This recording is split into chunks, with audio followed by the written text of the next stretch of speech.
اللهم اغفر للمؤمنين والمؤمنات والمسلمين والمسلمات الأحياء منهم والأموات اللهم تابع بيننا وبينهم بالخيرات إنك مجيب الدعوات إنك على كل شيء قدير برحمتك يا أرحم الراحمين. اللهم صل على محمد وعلى محمد. اعوذ باللہ من الشیطان اللعین الرجیم بسم اللہ الرحمن الرحیم الحمد للہ الذی یخلق ولم یخلق ویرزق ولا یرزق ویطعم ولا یطعم ثم الصلاة والسلام علی عبدک ونبیک وصفیک ورسولک وخیرتک من الخلق ابی القاسم محمد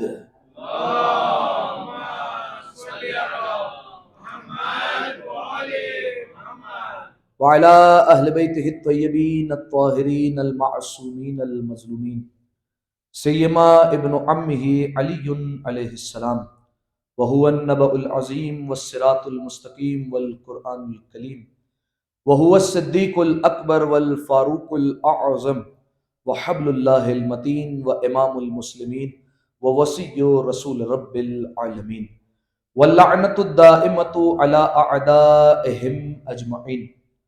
اما بعد فقد قال رسول اللہ صلی اللہ علیہ وآلہ وسلم ان لقتل الحسین فی قلوب المؤمنین حرارة لا تبرد ابدا صلوات علی محمد وآل محمد. اللہم صل علی محمد وآل محمد.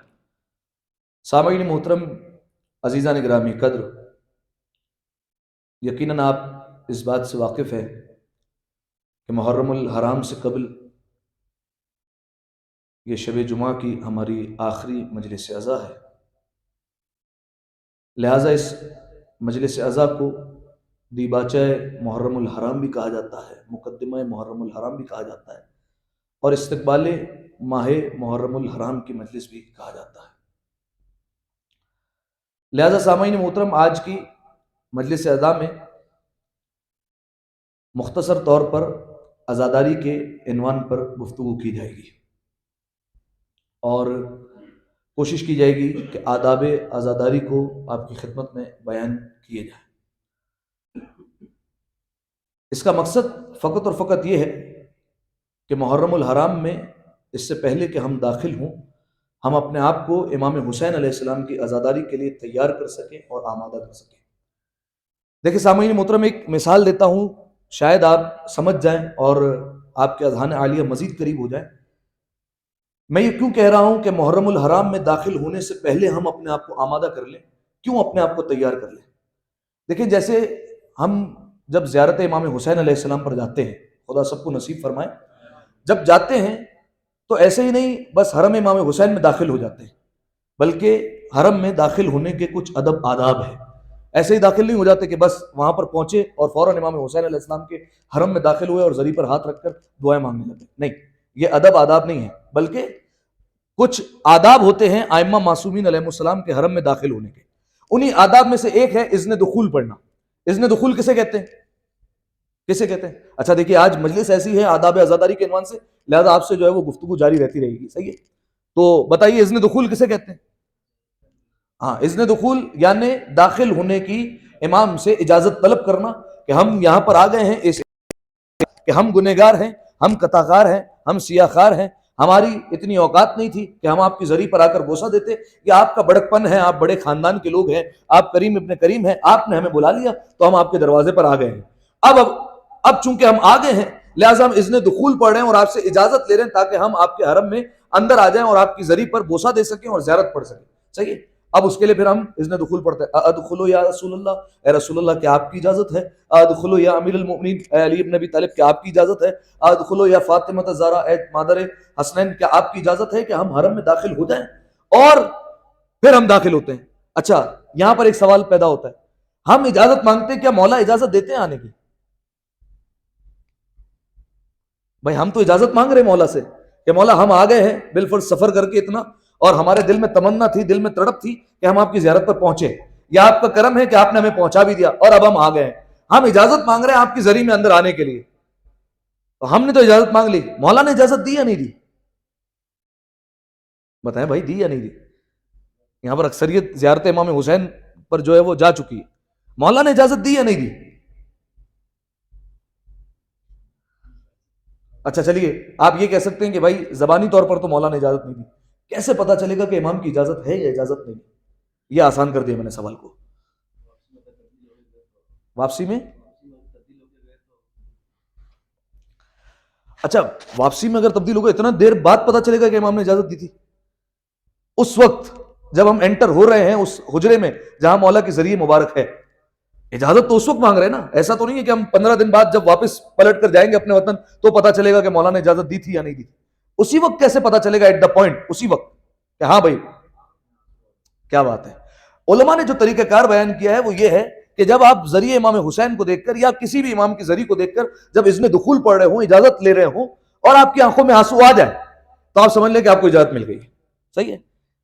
اور ایسا ہوتا ہے، صحیح ہے؟ اچھا کچھ ایسے ہوتے ہیں جو کہتے ہیں کہ مولانا صاحب اس وقت بھی آنسو نہیں آتے، نہیں، پھر آپ کو جو ہے وہ سوچنا چاہیے، اپنے بارے میں غور و فکر کرنا چاہیے کہ اس وقت بھی آنسو کیوں نہیں آئے، کہ حسین کے ذریعے سامنے ہے اور پھر بھی آنکھوں میں آنسو نہیں آ رہے۔ تو اس وقت اگر آنکھوں میں آنسو آ گئے تو انسان کو یہ سمجھ لینا چاہیے کہ امام حسین علیہ السلام کی طرف سے ہم اجازت یافتہ ہے اور اب ہم حرم میں داخل ہو سکتے ہیں، صحیح ہے؟ تو جس طریقے سے ہم حرم میں جاتے ہیں تو وہ حرم مکانی ہے، وہاں پر داخل ہونے کے لیے بھی ادب آداب چاہیے ہوتے ہیں، ویسے ہی یہ محرم الحرام حرم زمانی ہے، صحیح ہے؟ یہاں پر بھی داخل ہونے کے لیے ادب آداب ہے، ایسا ہی نہیں کہ ہم محرم الحرام بس ٹھیک ہے رسمن ہر سال مناتے ہیں تو اس سال بھی جو ہے وہ امام حسین علیہ السلام کی مجلس میں ہمیں جانا ہے، ہاں ٹھیک ہے جو ہے وہ ماتم کر لیں گے اور یہ ہو جائے گا وہ ہو جائے گا، نہیں، اس کی پہلے سے ہی تھوڑی بہت تیاری کرنی ہوتی ہے، تھوڑی بہت اصلاح کرنی ہوتی ہے، بلکہ علماء کرام کا یہاں تک قول ملتا ہے کہ محرم الحرام سے 40 دن پہلے انسان کو گناہوں کو چھوڑ دینا چاہیے، صحیح ہے؟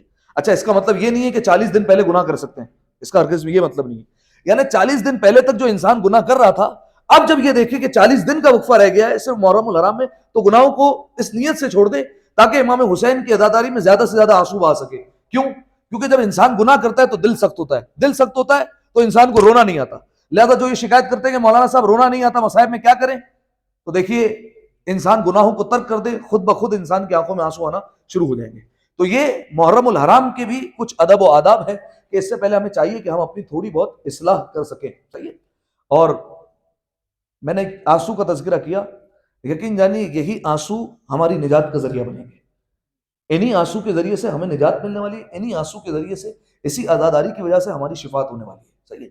یعنی میں خلاصہ کلام کے طور پر کہنا یہ چاہ رہا ہوں کہ عزاداری کو ہماری ضرورت نہیں ہے، ہمیں عزاداری کی ضرورت ہے، صحیح ہے؟ ہم اس فرش عزا پر آتے ہیں تو یہ سمجھ کر نہیں آئے کہ ہم فرش عزا پر نہیں آئیں گے تو حسین پر روئے گا کون، نہیں، ایسا نہیں ہے، اگر ہم نہیں روئیں گے، زمین والے نہیں روئیں گے تو آسمان والے آ کر روئیں گے، رسول خدا آ کے روئیں گے، انبیاء آ کر روئیں گے، یہ سارے آ کر گریہ کریں گے، تو امام حسین علیہ السلام پر گریہ تو رک نہیں سکتا، بلکہ کائنات کے اول سے شروع جب ہوئی تھی دنیا، جب سے امام حسین علیہ السلام پر گریہ ہو رہا، کوئی بتا سکتا ہے کب ہوا گریہ؟ امام حسین علیہ السلام پر گریہ ایسا نہیں ہے کہ امام حسین علیہ السلام کی شہادت کے بعد سے شروع ہوا، ایسا نہیں ہے کہ امام حسین علیہ السلام کی شہادت ہوئی تو سب نے رونا شروع کیا، نہیں، امام حسین علیہ السلام کی شہادت کی خبر تو سب کو پہلے سے ہی تھی، تو بہت ساری ہستیوں نے گریہ کیا، لیکن سب سے پہلے کس نے گریہ کیا؟ سب سے پہلے جناب آدم علیہ السلام نے گریہ کیا، جزاکم اللہ۔ جناب آدم علیہ السلام جب جنت سے نکالے گئے اور کئی عرصے تک وہ روتے رہے، اور جب وہ وقت آیا کہ اب ان کی توبہ قبول ہونے والی ہے، پروردگار عالم سے انہوں نے التجا کی تھی، تو انہیں کچھ نام تعلیم کیے گئے تھے، پنجتن کے اسما سکھلائے گئے تھے کہ ان پنجتن کا واسطہ دو اور پھر توبہ جو ہے وہ پروردگار عالم کی بارگاہ میں کرو تو اللہ تمہاری توبہ کو قبول کر لے گا، صحیح ہے؟ اچھا تو جناب آدم علیہ السلام نے وسیلہ دیا اور پھر جو ہے وہ توبہ قبول ہوئی۔ اب یہاں پر انسان کو سوچنا چاہیے کہ جب جناب آدم علیہ السلام کو پنجتن کے بغیر گزارا نہیں تو آدمی کا گزارا کیسے ہو جائے گا؟ لہذا سامعین محترم جناب آدم علیہ السلام نے پنجتن کا واسطہ دیا، لیکن عجیب بات یہ ہوئی کہ جب امام حسین علیہ السلام کے نام کا واسطہ دیا تو ان کی آنکھوں میں آنسو آ گئے اور ان کا دل غمگین ہو گیا. تو انہوں نے جناب جبرائیل علیہ السلام سے فوراً پوچھا, اے جبرائیل, یہ کیا ماجرا ہے؟ تم نے مجھے پنجتن کے نام بتلائے کہ ان کا واسطہ دو اور پھر دعا کرو, لیکن یہ نام عجیب نام ہے. شروع کے جو 4 نام ہیں جب انہیں لیتا ہوں تو میرے دل میں خوشی ہوتی ہے, میرے دل میں ایک سرور پیدا ہوتا ہے, لیکن جب آخری نام پر آتا ہوں تو میرا دل غمگین ہو جاتا ہے. یہ کیا ماجرا ہے؟ اب یہ وہ پہلا موقع تھا جہاں امام حسین علیہ السلام پر گریہ ہوا. جناب جبرائیل نے بتایا کہ رسول اللہ آخری رسول کا ایک نواسہ ہوگا جسے کربلا میں بھوکا پیاسا شہید کیا جائے گا. تو جب یہ بتایا گیا تو جناب آدم نے گریہ کیا, یعنی پہلی مرتبہ جبرائیل مرثیہ پڑھتے رہے, آدم گریہ کرتے رہے. یہاں سے گریہ کی جو ہے وہ ابتدا ہوئی. اور اس کے بعد آپ دیکھیے, اگر تاریخ آپ اٹھا کر دیکھیں گے تو صرف جناب آدم نے گریہ نہیں کیا, بلکہ کئی انبیاء کا گزر زمین کربلا سے ہوا ہے. صحیح ہے. جناب نوح علیہ السلام کی کشتی کربلا پر آ کر طوفان میں پھنس گئی تھی. پہلے حسین پر رو, اس کے بعد یہاں سے نجات ملے گی. امام حسین پر آنسو آئے, پھر وہاں سے نجات ملی. اسی طریقے سے کئی انبیاء وہاں سے گزرے, پیر پر ٹھوکر لگی, خون نکلنا شروع ہو گیا. پالنے والے کوئی غلطی سرزد ہوئی ہے, کوئی ترک اولا ہو گیا ہم سے کہ ہمارے پیر کو ٹھوکر لگی اور خون جاری ہو گیا ہمارے پیروں سے؟ آواز قدرتا نہیں, کوئی غلطی نہیں ہوئی, بلکہ یہ وہ زمین ہے کہ جہاں پر آخری رسول کا نواسہ شہید کیا جائے گا, لہذا تمہارا خون بھی اس زمین میں شامل ہو گیا. اور پھر انہوں نے بھی گریہ کیا امام حسین علیہ السلام پر. اسی طریقے سے یہ سلسلہ چلتا رہا, انبیاء روتے رہے, اور پھر وہ موقع آیا کہ جب امام حسین علیہ السلام کی ولادت سے پہلے رسول اللہ کو آ کر جبرائیل نے خبر دی کہ آپ کے یہاں حسین کی ولادت ہونے والی ہے. رسول اللہ کو بڑی خوشی ہوئی, لیکن پھر اس کے بعد فوراً بتایا کہ یہ وہ حسین ہے کہ کربلا میں جیسے بھوکا پیاسا شہید کیا جائے گا, اور جن کے اہل و عیال کو اسیر کر کے کربلا سے کوفہ اور کوفہ سے شام لے جایا جائے گا. اب جب یہ بتایا تو رسول اللہ بھی رونے لگے. جناب سیدہ نے سنا, جناب سیدہ بھی رونے لگی, اور اس کے بعد جناب سیدہ نے دعا کی اور کہا کہ جو میرے بچوں پر رونے والے ہیں میں ان کو اپنے ساتھ جنت میں لے کر جاؤں گی, ان کی شفاعت کروں گی. سامعین محترم, اس وقت جناب سیدہ نے پوچھا تھا کہ بابا جان, جب حسین کو قتل کر دیا جائے گا, حسین کو شہید کر دیا جائے گا, تو کیا آپ ہوں گے؟ تو رسول اللہ نے کہا نہیں, میں نہیں ہوں گا. کہا کیا پھر علی مرتضیٰ ہوں گے؟ کہا نہیں, وہ بھی نہیں ہوں گے. کہا کیا میں ہوں گی؟ کہا نہیں, آپ بھی نہیں ہوں گے. کیا حسین کا بڑا بھائی حسن ہوگا؟ کہا نہیں, حسن بھی نہیں ہوں گے. جناب سیدہ رونے لگی اور ایک سوال کیا, بابا جان جب ہم سب نہیں ہوں گے تو میرے بچے پر روئے گا کون؟ جناب سیدہ کی حسرت ہے امام حسین پر آنسو بہانا, حسرت ہے جناب سیدہ کی, آنسو کون بہائے گا؟ فوراً رسول اللہ نے جواب دیا, اے فاطمہ, اللہ ایک قوم کو پیدا کرے گا جس کے بوڑھے حسین کے بوڑھوں پر روئیں گے, جس کے جوان حسین کے جوان پر روئیں گے, جس کے بچے حسین کے بچوں پر گریہ کریں گے. لہذا سامعین محترم, یہ امام حسین علیہ السلام پر گریہ یہ امام حسین کی شہادت کے بعد سے شروع نہیں ہوا, بلکہ یہ جناب آدم سے شروع ہوا, اور پھر امام حسین سے پہلے بھی گریہ ہوا.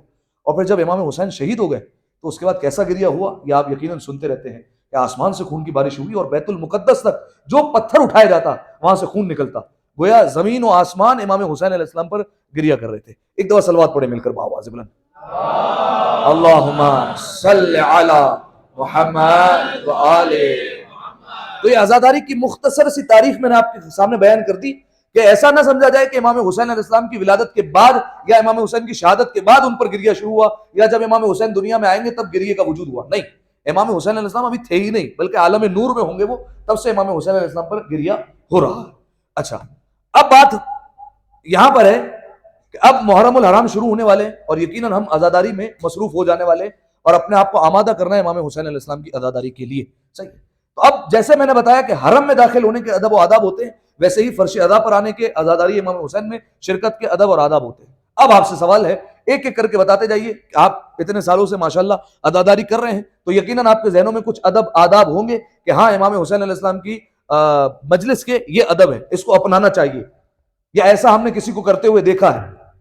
بتائیے, بسم اللہ.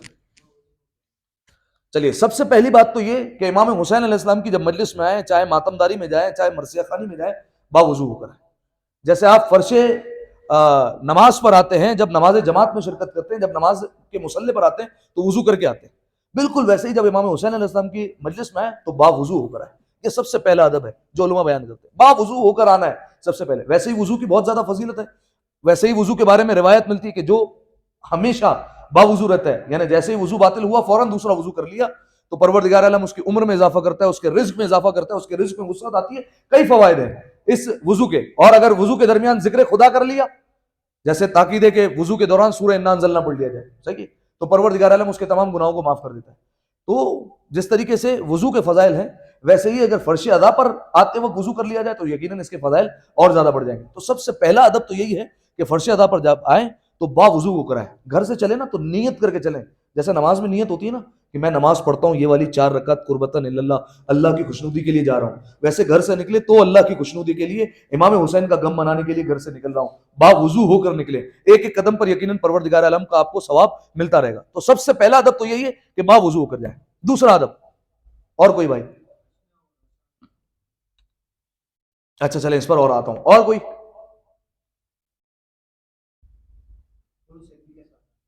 اچھا یہ والا وہ ادب ہے خلوص دل کے ساتھ آنا جو پچھلی مجلس میں بیان ہو چکا ہے, خلوص کے ساتھ. اور میں نے ایران کے ایک خطیب کا آپ کو واقعہ بھی میں نے سنایا تھا جو بچوں نے عزاداری برپا کی تھی, صحیح ہے. تو خلوص تو انتہائی اہم ہے, صحیح ہے, کہ دل سے امام حسین علیہ السلام کے لا رہے ہیں. اور اس کی وضاحت میں پہلے کر چکا ہوں, کوئی تعلق نہیں, کوئی ریلیشن نہیں, کسی رشتہ دار کے لیے نہیں جا رہا ہوں, کسی دوست کے لیے نہیں جا رہا ہوں کہ وہ مجھے بعد میں بولے گا بھائی کیوں نہیں آئے تھے, اب تم نہیں آئے تھے تو میں بھی نہیں آؤں گا. یہ ساری جو ہے وہ باتیں نہیں ہونی چاہیے.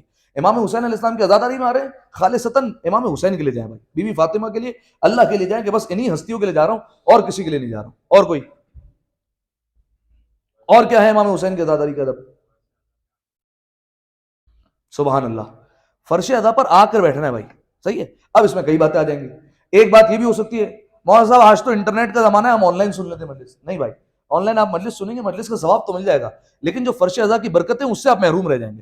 فرش ادا کی کئی برکتیں ہیں جو انسان کو مہیا ہوتی ہے, صحیح ہے. انسان یہی سوچ لے کہ اس فرش ادا پر انبیاء آ کر بیٹھتے ہیں, ملائکہ آ کر بیٹھتے ہیں, اور نہ جانے کون کون سی مقدس ہستیاں آ کر اس پر بیٹھتی ہیں. آن لائن سن لیں گے تو بھائی یہ فرش ادا کا جو فائدہ ہے یہ آپ کو حاصل نہیں ہوگا. جب کووڈ کا دور تھا, جب مجبوری تھی, وہ الگ بات تھی, لیکن اب جب فرش ادا میسر ہے تو فرش ادا پر آ کر بیٹھنا ہے. اس میں یہ والی بات بھی آ گئی, اور یہ بات بھی آ گئی کہ باہر بھی کھڑے نہیں رہنا بھائی, صحیح ہے. جب مجلس ہو رہی ہے, چاہے جیسی مجلس ہو رہی ہے, آپ کو اگر مجلس میں ایک بات بھی اچھی ملتی ہے آپ آ کر بیٹھ جائیں فوراً, صحیح ہے. آپ یہ سوچ کر آئیں کہ امام حسین علیہ السلام کے مصائب کے لیے آ رہا ہوں میں, امام حسین علیہ السلام کی عزاداری کے لیے آ رہا ہوں, صحیح ہے.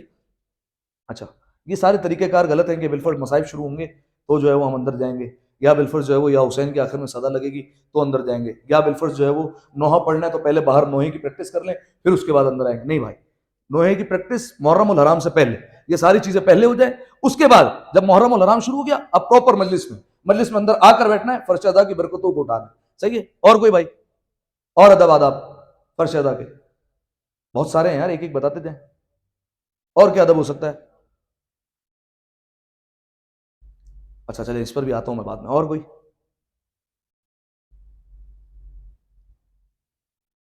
ہے بالکل سادہ لباس اور کالا لباس, صحیح ہے.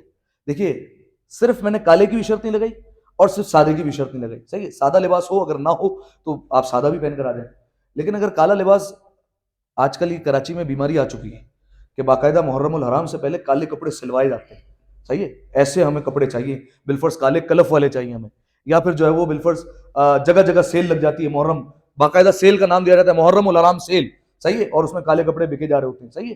تو یہ ساری چیزیں نہیں ہونی چاہیے, لباس سادہ ہونا چاہیے, صحیح ہے, کالا ہو اور سادہ ہو. انسان اس وقت یہی ذہن میں رکھے کہ امام حسین علیہ السلام جب رخصت آخر کے لیے گئے تھے تو کس طریقے کا لباس امام حسین علیہ السلام نے اپنایا تھا, صحیح ہے. تو سادے سے سادہ لباس ہونا چاہیے انسان کا, اور کالا لباس, صحیح ہے, کہ واقعی انسان کو دیکھے تو لگے ہاں بھائی یہ جو ہے وہ غم میں آیا ہے, اس نے غم میں شرکت کی. اورنج کرتا, پیلا کرتا, ریڈ کرتا, یہ سارے کے سارے آزاداری کے جو ہے وہ آداب کے خلاف ہے. کالا کرتا یا پھر جو ہے وہ انتہائی سادہ لباس. ایک ذاکر کا بہت اچھا جملہ تھا کہ محرم الحرام میں جب آپ کے حلیے کو دیکھا جائے تو دوسرا انسان دیکھ کر کہے آج اس کا کوئی نقصان ہوا, صحیح ہے. ایسا حلیہ ہونا چاہیے, صحیح ہے, ایسا لباس انسان کو اپنانا چاہیے. اور کوئی؟ جی بھائی.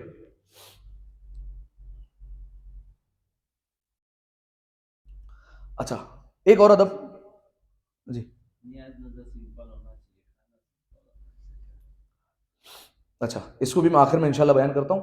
دیکھیے ایک اور بات, ایک اور ادب وہ یہ کہ اب جب مجلس میں آ ہی گئے ہیں, جب میں نے بیان کر دیا کہ گھر سے آپ نیت کر کے چلیں, باوضو ہو کر چلیں, باہر کھڑے نہ رہیں, اندر آپ آ بھی گئے, اب فرش ادا پر جب پہنچ گئے نا تو اب مجلس سنیں, صحیح ہے. مجلس سننے کا مطلب ہے پھر یہ جو ہے نا, یہ جو سب سے بڑی بیماری ہے اس کو چھوڑ دیں, اس کو ایک طرف کر دیں.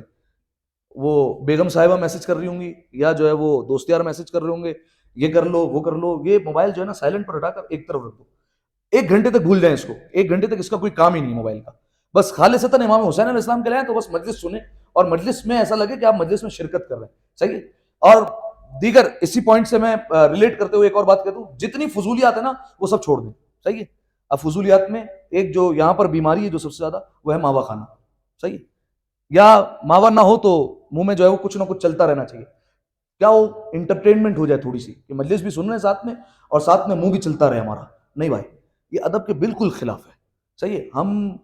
آپ یہ سوچیے کہ اگر کسی کے والد سامنے ہو نا تو وہ والد کے سامنے سگریٹ، پان، گٹکا، یہ ساری چیزیں نہیں کھاتا. کیوں؟ والد کی رسپیکٹ ہے. آپ یہ سوچ کے آیا کریں کہ اس فرش ادا پر کون کون آ رہا ہے، اور پھر جو ہے وہ آپ فرش ادا پر آئیں، یہ ساری چیزیں جو ہے وہ چھوڑ دیں. صحیح ہے کہ منہ میں جو ہے وہ فلاں چیز ہونی چاہیے اور منہ جو ہے وہ چلتا رہنا چاہیے. نہیں، یہ فرش ادا کے ادب کے خلاف ہے.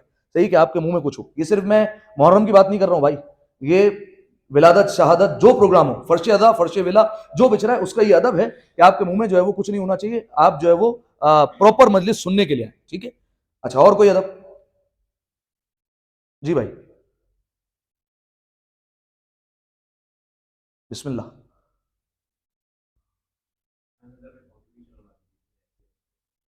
اچھا دیکھیے، یہ تو ہے کہ امام حسین علیہ السلام کی عزاداری میں جتنا حصہ ڈال سکے انسان کو ڈالنا چاہیے. صحیح ہے؟ اب وہ چاہے اپنے گھر پر مجلس کرے.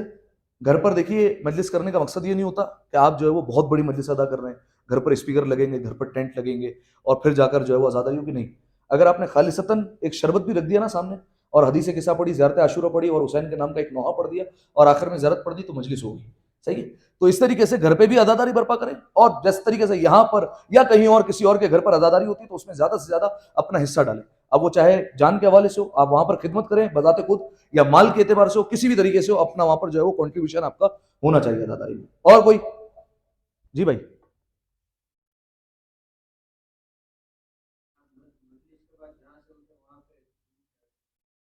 یہ بزرگوں کا طریقہ کار ہے کہ جب مجلس میں آ رہے ہیں، باوضو ہو کر آ رہے ہیں، تو فرش ادا پر جب بیٹھیں تو چوم کر بیٹھیں، اٹھیں تو چوم کر اٹھیں. صحیح ہے؟ کیونکہ اس فرش ادا پر مقدس ہستیاں آتی ہیں. صحیح ہے؟ اس لیے اس فرش کو چوما جاتا ہے. صحیح ہے؟ اور اس فرش کو چوما اس لیے بھی جاتا ہے کہ ایک روایت بھی ہے ہمارے پاس کہ اس مجلس میں جو فرشتے شریک ہوتے ہیں، جب وہ واپس جاتے ہیں پلٹ کر، تو دیگر ملائکہ ان سے سوال کرتے ہیں، کہاں سے آ رہے ہو اور کدھر سے پلٹ کر آ رہے ہو جو تمہارے جسم سے ایسی خوشبو آ رہی ہے جو آج تک ہم نے نہیں سونگی. تو فوراً جواب دیتے ہیں کہ ایک جگہ مجلس حسین ہو رہی ہے، تو ہم مجلس حسین ہو رہی تھی تو ہم وہاں پر شرکت کر کے آ رہے ہیں. تو پوچھا جاتا ہے کہ کہاں پر مجلس ہو رہی تھی، تو وہ جگہ بتاتے ہیں، لیکن کہتے ہیں کہ اب تو وہ مجلس اعضا ختم ہو چکی ہے. تو کہا کیا ہوا؟ وہاں عزادار تو بیٹھے ہوئے تھے، وہ ملائکہ وہاں پر نازل ہوتے ہیں اور وہاں سے اپنے پروں کو مس کرتے ہیں اور دوبارہ جو ہے وہ تبرک کے طور پر جو ہے وہ آسمانوں کی طرف پرواز کرتے ہیں. صحیح؟ تو اس فرش ادا پر بیٹھے تو چوم کر بیٹھیں، چوم کر اٹھیں. صحیح ہے؟ اور کوئی ادب؟ چھوٹے سے چھوٹا ادب بھی آپ کے ذہن میں ضروری نہیں کہ یہاں پر فالو ہوتا ہو، پاکستان انڈیا میں بھی آپ نے دیکھا ہو نا تو بھی کافی ہوگا. یہ تو بھائی یہ حرام کاموں میں آ جائے گا. بات ابھی مستحبات اور جو ہے وہ اس کی چل رہی ہے ادب کی. صحیح ہے؟ یہ تو حرام کام ہے، لڑائی جھگڑا ان سب سے تو ویسے ہی دور رہنا ہے. صحیح ہے؟ اور کوئی؟ جزاک اللہ. ہنسی مذاق کو چھوڑ دیں. آٹھویں امام، امام علی ابن موسیٰ رضا علیہ الصلوۃ والسلام، اللہم صلی علی محمد، وہ روایت کرتے ہیں اپنے بابا کے بارے میں. ساتویں امام کے متعلق کہتے ہیں کہ جب محرم الحرام کا جیسے ہی چاند طلوع ہوتا تھا نا، تو میرے بابا کو کوئی ہنستا ہوا نہیں دیکھتا تھا کہ کبھی دیکھا ہو کہ ساتویں امام مسکرا رہے ہوں یا ان کے چہرے پر ہنسی نظر آئے. نہیں. اور کہ جیسے جیسے دن گزرتے جاتے تھے امام کا یقیناً غم جو ہے وہ اضافہ ہوتا ہوگا، لیکن عاشور والے دن ساتویں امام دھاڑے مار مار کر رویا کرتے تھے. یہ روایت کے جملے بتا رہا ہوں آپ کے ساتھ. ہنسنا چھوڑ دیتے تھے. میں آپ کے سامنے ایک مثال رکھتا ہوں. دیکھیے کوئی بھی ایسا کام محرم الحرام میں نہیں ہونا چاہیے جو فرش ادا کے یا عزاداری کے خلاف ہو بالفرض. ایک مثال دیتا ہوں. اگر کسی کے گھر میں فوتگی ہو جائے یا کسی کا باپ مر جائے تو اس کو یہ بتانا نہیں پڑتا ہے کہ آج تمہارا باپ مرا ہے تو نہیں ہنسو. صحیح ہے؟ نہیں بتانا پڑتا. آپ نے کبھی دیکھا ہے کہ اگر کسی کے گھر میں جنازہ ہو گیا ہو تو اسے بتایا جا رہا ہو بھائی آج ہنسنا نہیں ہے؟ بتایا جاتا ہے؟ نہیں بتایا نہیں جاتا. یہ اس کی فطرت ہے کہ آج اگر اس کے سامنے کوئی لطیفہ بھی سنائے گا تب بھی وہ ہنسنے والا نہیں ہے. صحیح ہے؟ اس طریقے سے کوئی بھی کام اس کو بتایا جائے گا کہ بھائی، اس کو نہیں بتایا جائے گا کہ آج تمہیں سادگی میں رہنا ہے. نہیں. اسے نہیں بتایا جائے گا آج تمہارے چہرے پر غم رہنا چاہیے. نہیں، اسے یہ نہیں بتایا جائے گا. بلکہ یہ انسان کی فطرت ہے کہ جب بھی اس کے گھر میں فوتگی ہو جائے تو وہ اس طریقے سے اپنا رویہ رکھے گا کہ اس کے چہرے پر ہنسی نظر نہیں آئیں گی. صحیح ہے؟ اب آپ سوچئے کہ یہ ان ہستیوں کا ماتم ہے کہ جس کے متعلق ہم کہتے ہیں بے ابی انت و امی، مولا آپ پر ہمارے ماں باپ قربان ہو جائیں. ماں باپ کیا ہے؟ باپ کے غم میں ہم نہیں ہنستے تو آپ کے غم میں کیسے ہنس سکتے ہیں؟ کیسے ہو سکتا ہے کہ مجلس سے فری ہوئے باہر جا کر ہنسی مذاق ایک دوسرے کو تالیاں مارنا یا ہنسی مذاق ہو رہی ہے، اور بالفرض جو ہے وہ آج نوحے میں فلاں نے ایسی غلطی کر دی تو مولانا نے ایسی غلطی کر دی اور اس پر جو ہے وہ ہنسی مذاق ہو، اس طریقے سے جو ہے وہ باتیں نہیں ہونی چاہیے. ہنسی مذاق تو بہت دور ہونا چاہیے. صحیح ہے؟ تو یہ ہنسنا تو آپ اپنے اوپر حرام ہی کر لیجئے کہ ان 10 دنوں میں، اور خاص طور پر عاشور والے دن، کہ اپنے چہرے پر مسکراہٹ ہی نہیں رکھنی ہے. وہی والی بات، چہرہ دیکھے تو لگے کہ اس کا جو ہے وہ واقعی کوئی نہ کوئی نقصان ہوا. صحیح ہے؟ اور کوئی ادب؟ جزاکم اللہ. دیکھیے اس میں دونوں کی ذمہ داری ہے. بانی مجلس کی بھی ذمہ داری ہے، چاہے وہ مجلس گھر پر ہو رہی ہو یا یہاں ہو رہی ہو، اور آنے والوں کی ذمہ داری بھی ہو رہی ہے. صحیح ہے؟ بانی مجلس کی کیا ذمہ داری ہے کہ بھائی وقت کا جو ہے وہ خاص خیال رکھے، یعنی مجلس ٹائم ٹو ٹائم شروع کرے، اور ایسا بھی نہ کرے کہ وہ مجلس نماز کے اوقات سے ٹکرا رہی ہے. بالفرض مغرب کا ٹائم ہو رہا ہے اسی وقت اس نے مجلس رکھ دی، نہیں، ایسا نہیں کرے. صحیح ہے؟ بلکہ جو ہے وہ نماز کا اہتمام کرے اور اس کے بعد مجلس سے آزاد ہو. صحیح ہے؟ تو یہ بانیان کی ذمہ داری ہے. اسی طریقے سے سننے والوں کی بھی ذمہ داری ہے. وہی بات نا، یہ نہیں کرنا کہ بھائی بالفرض جو ہے وہ کتنے بجے، 8 بجے مولانا بیٹھتے ہیں، ٹھیک ہے، تو 8:40 پہ جو ہے وہ غالباً مصائب پر آئیں گے تو 8:30 پہنچ جائیں گے تاکہ 10 منٹ کی مجلس بھی مل جائے اور جو ہے وہ پھر مصائب پڑھ کے نوحے میں شامل ہو جائیں. یا اس سے بھی آگے تھوڑا اور اوپر سے آنا، یا پھر جو ہے وہ نوحے میں بھی جو ہے وہ ڈائریکٹ ہم شامل ہو جائیں گے. نہیں، مجلس اعضاء ہو رہی ہے تو پابندی وقت کے ساتھ شرکت کرنی ہے. پابندی وقت کے ساتھ آنا ہے. خالصتاً امام حسین علیہ السلام کے لیے وقت کے ساتھ جو ہے وہ شرکت آپ نے کرنی ہے. بہت اچھا ادب بتایا. اور کوئی؟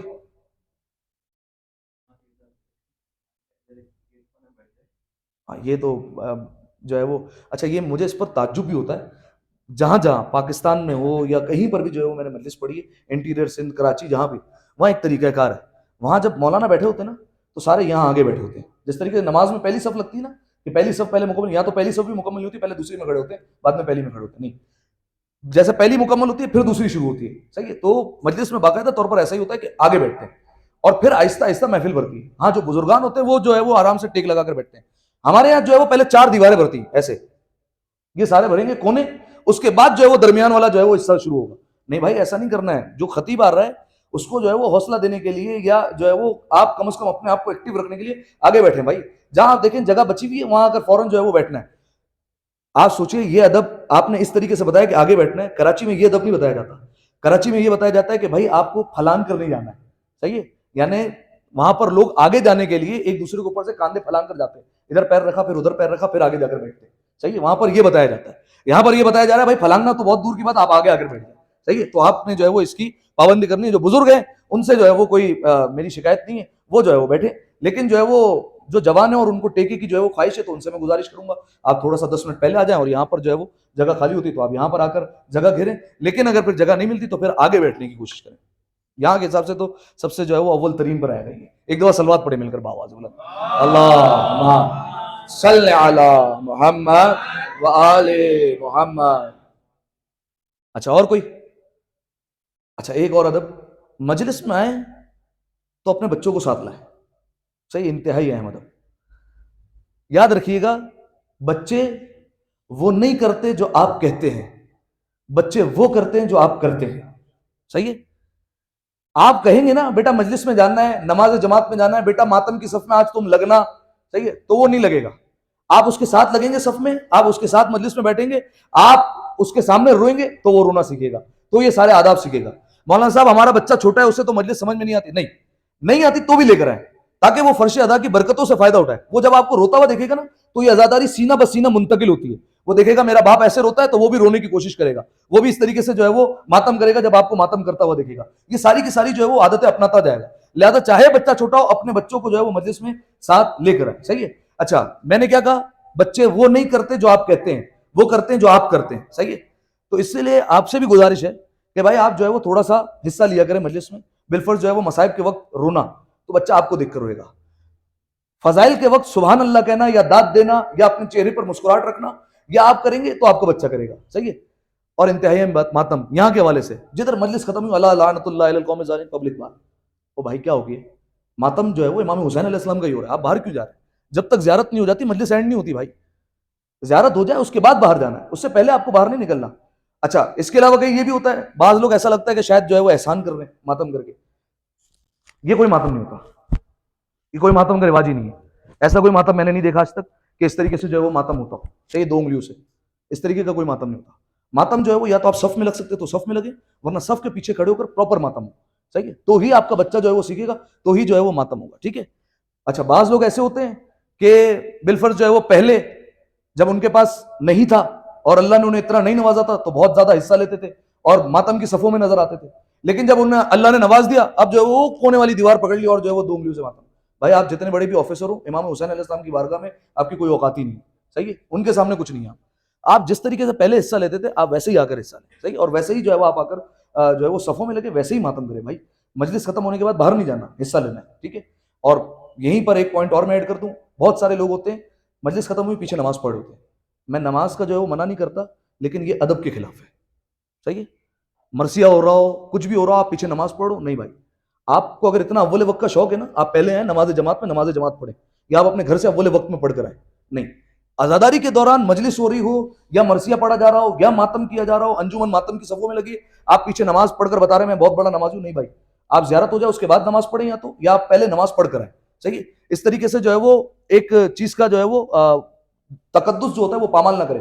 اس کی مثال آپ ایسے لے لیں، یہاں پر نماز جماعت ہو اور انجمن یہاں سے جو ہے وہ اندر ہے اور کہے یا حسین، صحیح، اور ماتم کرنا شروع کر دیں، تو آپ جو ہے وہ پلٹ کر سوال کریں گے بھائی ادب کے خلاف ہے، نماز جماعت ہو رہی ہے. تو ہر کسی کا ایک وقت ہوتا ہے. اس طریقے سے نماز ماتم کی صفوں میں بھی یہی ہے کہ اگر جب ماتم ہو رہا ہو تو بہت سارے لوگ پیچھے نماز پڑھ رہے ہیں، نہیں بھائی آپ جو ہے وہ تھوڑا سا انتظار کر لیں، 10 منٹ جو ہے وہ لیٹ نماز پڑھ لیں، اور اگر آپ اول وقت پڑھتے ہیں تو پھر جو ہے آپ پہلے پڑھ لیں. واللہ باہر نیاز جو ہے وہ ختم نہیں ہوگی، آپ کو نیاز بھی ملے گی انشاءاللہ، جو ہے وہ تبرک کا بھرپور انتظام ہوتا ہے، آپ کو ساری چیزیں ملیں گی. تو آپ جو ہے وہ 10 منٹ نماز لیٹ پڑھ لیں یا پھر جو ہے وہ پہلے پڑھ لیں، صحیح ہے. بہتر یہی ہے کہ آپ پہلے پڑھ لیں، ٹھیک ہے. اور کوئی ادب ہے کسی کے ذہن میں؟ ہاں دیکھیں اب نہیں دیکھیں یہ تو نہیں، جو پڑھنے آ رہا ہے وہ دل سے پڑھ رہا ہے، صحیح ہے. اب جو بھی ہو، اچھا بعض نوحے میں خود اس بات کی گواہی دیتا ہوں کہ بعض نوحوں پر جو ہے وہ ماتم نہیں اٹھ سکتا، صحیح ہے. جو یہ انجمن سے وابستہ افراد ہیں وہ یہ سمجھتے ہیں، صحیح ہے. ہر نوحے پر ماتم نہیں اٹھ سکتا. اگر بالفرض آپ استغاثہ پڑھنے لگ جائیں گے، صحیح ہے، تو اس پر ماتم کیسے اٹھے گا؟ صحیح ہے، اس پر ماتم جو ہے وہ ہلکا ہی ہوگا، صحیح ہے. ہاں یہ جو ہے وہ خلاف ہے کہ بالفرض جو ہے وہ یہ بندہ نوحہ بھی ویسا ہی پڑھتا ہے جو ماتم والا ہو اور پھر اس کے نوحے پر ماتم نہیں کہتے، یہ آپ کہہ سکتے ہیں ادب کے خلاف ہے. لیکن جو ہے وہ اگر بالفرض استغاثہ پڑھا جا رہا ہے تو اس پر ظاہر ہے ماتم نہیں اٹھے گا، صحیح ہے. تو ان چیزوں کو آپ بھی مد نظر رکھیں اور جو انجمن ہے وہ بھی مد نظر رکھیں ان باتوں کو. اور کوئی؟ اچھا ایک دفعہ سلوات پڑھیں مل کر بآواز بلند. اللہ صلی علی محمد. عزاداری میں خود نمائی نہیں ہونی چاہیے، صحیح ہے. یعنی جو پہلا پوائنٹ تھا خلوص کے ساتھ، اسی کے ساتھ اٹیچ کر دیں آپ. یعنی ریاکاری نہیں، شو آف نہیں ہونا چاہیے، صحیح ہے. یہ زیادہ تر ہوتا ہے گھر کی مجلسوں میں. بالفرض اس نے جو ہے وہ اس خطیب کو بلایا تھا، اب یہاں تو ایسا نہیں ہو سکتا، اس نے اس خطیب کو بلایا تھا تو میں اس سے بڑے مولانا کو بلاؤں گا. اچھا اس سے بڑا مولانا اس لیے نہیں بلا رہے تاکہ مجلس اچھی ہو، اس لیے بلا رہے ہیں تاکہ اس سے مقابلہ کریں. یا بالفرض اس نے جو ہے وہ حلیم کی دیکھ کی تھی تو میں جو ہے وہ 5 بریانی کی دیکھ کروں گا، یا میں باربیکیو کروں گا، یہ کروں گا وہ کروں گا. خود نمائی نہیں ہونی چاہیے، صحیح، شو آف نہیں ہونا چاہیے. اسی سے جو ہے وہ جو بھائی نے پوائنٹ بتایا کہ سادہ غذا ہونی چاہیے، صحیح. یاد رکھیے مجلس امام حسین میں ہر وہ غذا جو آپ کے غم کو کم کرتی ہے، جو سوگ کو کم کرتی ہے، اس غذا سے اجتناب کیجیے، صحیح. آپ یہاں پر کل سے پزا لانا شروع کر دیں، پہلی محرم کو آپ مینیو لکھ دیں، پہلی محرم کو پزا ہوگا، دوسری محرم کو بالفرض لائیو کڑھائی ہوگی، تیسری محرم کو جو ہے وہ لائیو شاور میں ہوں گے، اور چوتھی محرم کو گنے کی مشین لگے گی. یہ اگر جو ہے وہ کریں گے تو یہ سوگ جو ہے وہ پامال ہو رہا ہے، تقدس پامال ہو رہا ہے. یہ ساری چیزیں نہیں ہونی چاہیے. غذا سادی سے سادی ہونی چاہیے، صحیح ہے. اچھا اب میں آپ کو اس میں مثال دوں. بعض لوگ اعتراض کریں گے مولانا صاحب کر تو امام حسین کے نام پر رہے نا، صحیح ہے، کر تو امام حسین کے نام پر رہے ہیں. اگر ہم جو ہے وہ بالفرض بریانی نہیں، ہم جو ہے وہ بالفرض کوئی سادی غذا نہیں کرتے، ہم جو ہے وہ بہت اچھی غذا کر رہے ہیں، پزا کر رہے ہیں، کر تو امام حسین کے نام پر رہے ہیں. تو میں ان سے یہی کہوں گا آپ 3 شعبان کو کر لیجیے گا، صحیح ہے. 3 شعبان کو امام حسین کی ولادت ہوئی ہے، آپ ان کی ولادت پر کر لیجیے، آپ کو کوئی نہیں روکے گا، صحیح ہے. لیکن 10 محرم کو یا محرم الحرام کے دنوں میں آپ اس طریقے سے اگر نیاز کرتے ہیں تو یہ امام حسین علیہ السلام کا سوگ ختم ہوتا ہے. باقاعدہ چونکہ یہ میں دیکھ چکا ہوں کہ جیسے کراچی میں علاقہ ہے سولجر بازار، وہاں باقاعدہ ہی میں نے خود دیکھا ہے، ایسا لگتا ہے میلہ لگا ہوا ہے، صحیح ہے. اتنی جو ہے وہ لائٹنگ، اور عاشور کے دن بھی جو ہے وہ اتنا جو ہے وہ روشن ہوا ہوا ہے، اور باقاعدہ طور پر جو ہے وہ لوگوں کی زبان پر بات ہوتی ہے، یار وہاں پزا بن رہا ہوگا، وہاں جو ہے وہ لائف کڑھائی بن رہی ہوگی، وہاں ایسا ہوگا، وہاں ایسا ہوگا. یہ ساری چیزیں سوگ کو ختم کرتی ہیں، صحیح ہے. یہ ہمارے جو بزرگوں نے طریقہ کار سکھایا ان سب کے خلاف ہے. ان سب کو جو ہے وہ چھوڑ دیجیے. غذا سادی سے سادی ہونی چاہیے. جو یہاں پر بیٹھے ان کے لیے بھی کہہ رہا ہوں تاکہ آپ گھر کی مجلس میں کریں تب بھی شادی کریں، اور جو یہاں پر انتظامیہ بیٹھی ان کو بھی کہہ رہا ہوں، صحیح ہے. غذا سادی سے سادی ہونی چاہیے، صحیح ہے. اور کوئی ادب ہے آپ کے ذہن میں؟ تو یہ خود نمائی جو ہے وہ نہیں ہونی چاہیے، چاہے وہ کسی بھی طریقے سے جو ہے وہ شو آف کریں، یہ جو ہے وہ مجلس اعضاء میں نہیں ہونا چاہیے. اچھا آخری پوائنٹ جو ہے وہ میں بتاتا ہوں، مجلس میں زیادہ سے زیادہ حصہ لینا ہے. جو میں نے بتایا کہ مجلس میں آپ آ کر بیٹھ رہے ہیں تو پھر حصہ بھی لیں بھائی. یعنی اگر بالفرض فضائل پڑے جا رہے ہیں نا تو تھوڑا سا آپ جو ہے وہ حوصلہ دیں بھائی، تھوڑا سا جو ہے وہ سبحان اللہ آپ کے منہ سے نکلے. سبحان اللہ نہیں نکلتا تو ایک واہ نکل جائے، صحیح ہے، واہ نہیں نکلتی تو ایک مسکراہٹ آ جائے چہرے پر، لگے کہ بھائی ہم مجلس میں آئے. اور اسی طریقے سے مصائب ہو رہے ہوں تو مصائب میں تو سوال ہی نہیں پیدا ہوتا کہ آپ جو ہے وہ چپ کر کے بیٹھے ہوں. صحیح ہے، کئی لوگوں کو میں دیکھتا ہوں یہیں پر بالفرض جو ہے وہ مصائب میں بیٹھے ہوئے ہیں، جیسے پتہ ہی نہیں کچھ ہو ہی نہیں رہا. نہیں بھائی، مصائب میں تو آپ نے رونا ہی رونا ہے. بلکہ ائمہ معصومین علیہ السلام کا گریے کا جو طریقہ کار تھا وہ یہی تھا کہ وہ بلند آواز سے روتے تھے. صحیح ہے، بلند آواز سے تو کم کی بات ہی نہیں ہے. ہاں پھر وہ روایت میں ہے کہ اگر بالفرض بلند آواز سے نہیں رو سکتا تو پھر جس طریقے سے وہ روتا ہے ویسے روئے. اگر وہ بھی نہیں رو سکتا تو کم از کم جو ہے وہ اپنی آنکھوں کو نم کر لے. وہ بھی نہیں کر سکتا تو کم از کم رونے جیسی شکل بنا لے بھائی، اپنے سر کو جو ہے وہ جھکا لے اور رونے جیسی شکل بنا لے. کیونکہ جو ہے وہ یہ روایت میں من بکا او ابکا او تباکا وجبت لہ الجنہ، جو امام حسین کے غم میں یا جو اہل بیت علیہ السلام کے غم میں روئے، رولائے یا رونے جیسی شکل بنا لے، اس پر بھی اللہ جنت واجب کر دیتا ہے. صحیح ہے، تو مصائب میں فضائل میں بھرپور حصہ لے. صحیح ہے. اچھا، اب یہاں سے دو باتیں میں نکالنے لگا ہوں. مصائب میں نے کہا گریے کا، اس گریے کو کم کرنے کے لیے بہت زیادہ سازشیں ہوتی ہیں. صحیح ہے، ایک سازش جو باہر والوں کی طرف سے، ایک سازش اندر والوں کی طرف سے. باہر والوں کی طرف سے ایک اعتراض آئے گا. کیا اعتراض آئے گا؟ کہ امام حسین علیہ السلام تو شہید ہے اور شہید ہوتا ہے زندہ، تو جب شہید زندہ ہے تو پھر ان پر آپ رو کیوں رہے؟ صحیح ہے، ایسا ہی ہے. نہیں اعتراض ہے، بالکل ایسا ہی اعتراض ہوتا ہے. امام حسین علیہ السلام شہادت کے درجے پر فائز ہوئے، وہ تو ہیں زندہ، اور زندہ پر جو ہے وہ اعتراض ہوتا نہیں ہے، زندہ پر جو ہے وہ رونا بنتا نہیں ہے، تو آپ جو ہے وہ زندہ پر رو کیوں رہے؟ اچھا، یہی لوگ جب ہم وسیلہ امام سے مانگتے ہیں، جب امام حسین علیہ السلام سے شہادت مانگتے ہیں تو یہ کہتے ہیں کہ یہ امام مردہ ہے، آپ ان سے کیوں مانگ رہے ہیں؟ ٹھیک ہے، آپ دیکھ رہے ہیں دونوں طرف سے جو ہے وہ اس طریقے سے وہ گرنے کی کوشش کرتے ہیں. لیکن جو ہے وہ آپ نے امام حسین علیہ السلام پر رونا ہے. اعتراض جو آتا ہے کہ امام حسین علیہ السلام کی شہادت پر نہیں رونا چاہیے، شہادت تو بہت بڑا رتبہ ہے، شہادت پر تو خوشی منانی چاہیے. باقاعدہ کچھ بدوقت امام حسین علیہ السلام کی شہادت پر خوشی مناتے ہیں. صحیح ہے، ایسا ہے. جو کراچی کے ماحول سے واقف ہے باقاعدہ تلواریں ٹوپیاں وغیرہ پہن کے نکلتے ہیں، یہ خوشی منا رہے ہوتے ہیں امام حسین علیہ السلام شہید ہوئے. صحیح ہے، یہ خوشیاں کس نے منائی تھی؟ ابن زیاد نے، یہ عمر سعد نے، ان لوگوں نے خوشیاں منائی تھی امام حسین علیہ السلام کی شہادت پر. صحیح ہے. اب اگر کوئی اعتراض کرے کہ شہادت اتنا بڑا رتبہ ہے آپ کیوں رو رہے ہیں، تو آپ کا سامنے سے جواب یہی ہونا چاہیے ہم شہادت پر نہیں رو رہے، ہم جو شہادت کی کیفیت ہے نا، جو ظلم ہوا ہے نا، اس پر رو رہے ہیں. صحیح ہے، شہادت تو اور لوگوں کی بھی ہوئی ہے، اس پر کیوں نہیں رویا جاتا؟ امام حسین علیہ السلام پر رویا اس لیے جا رہا ہے کیونکہ ان کی شہادت کی کیفیت ایسی تھی، ظلمن انہیں شہید کیا گیا. بلکہ امام حسین کا خود فرمان ہے انا قتیل الابرات، مجھے رولا رولا کر مارا گیا. صحیح ہے، اس لیے ہم امام حسین علیہ السلام پر گریا کر رہے ہیں. تو ایک اعتراض جو باہر والوں کی طرف سے ہوتا ہے، ایک اعتراض اب اندر والوں کو بتاؤں کہ جو گریے کو کم کرنے کا سبب ہے، رونا با مقصد ہونا چاہیے. اگر آپ کو رونے سے کوئی فائدہ نہیں ہو رہا، روتے تو کوفی بھی تھے، تو آپ کے رونے کا کیا فائدہ ہے؟ یاد رکھیے گا کچھ چیزیں آپ کو بہت اچھے ریپر میں جو ہے وہ بنا کر پیش کی جاتی ہے، آپ کو بڑی اچھی لگ رہی تھی، یار کیا خوبصورت بات کی ہے، کیا فائدہ رونے کا اگر جو ہے وہ بالفرض کوئی مقصد حاصل نہیں ہو. انتہائی گھٹیا بات ہے، یہ عزادار کی توہین ہے. صحیح ہے، امام کا فرمان ہے پہلے انسان کو اپنے گریبان میں جھانک لینا چاہیے.